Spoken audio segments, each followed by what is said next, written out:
I'm Armadillo Andy, and today we're going to give you a primer on racing communications, radio systems. Now this is a primer.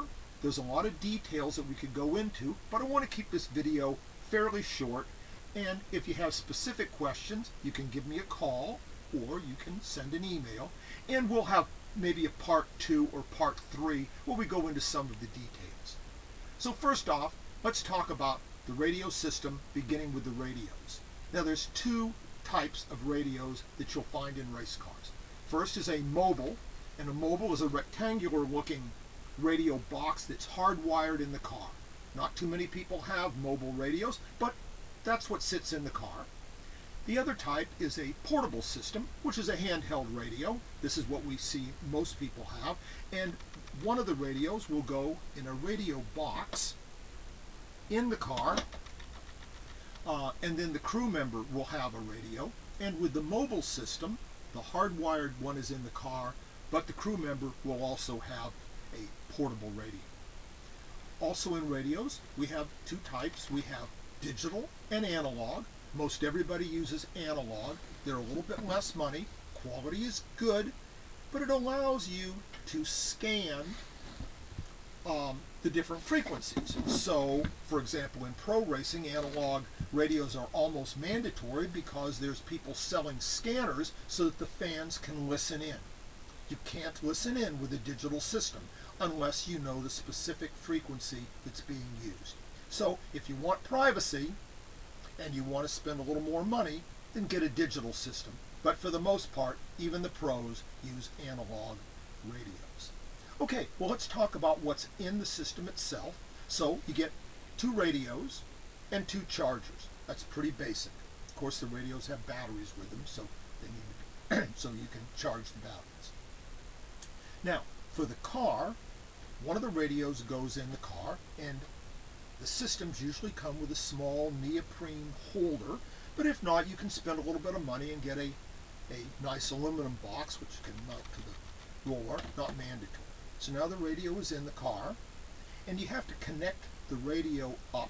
So you need a car harness. The car harness will go to the radio. It'll go to a push-to-talk button, and one of the ends will go to the driver himself. Also in the car, you should have an antenna, although some systems will work without one, but I don't recommend it.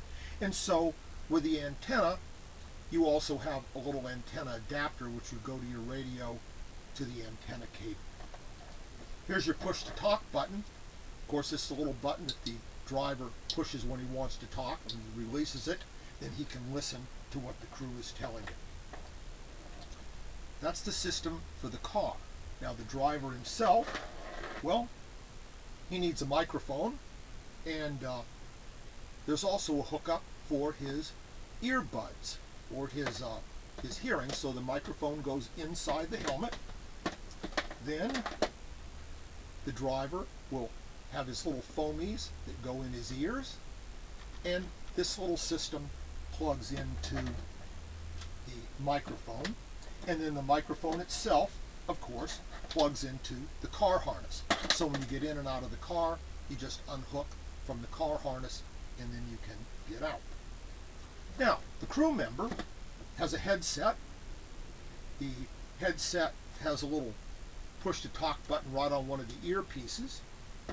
There's a cable that goes from the headset down to the radio, which is usually on a belt, and these systems come with a nice belt. So the crew guy plugs in his belt, puts in the radio, hooks up to the headset. That's it.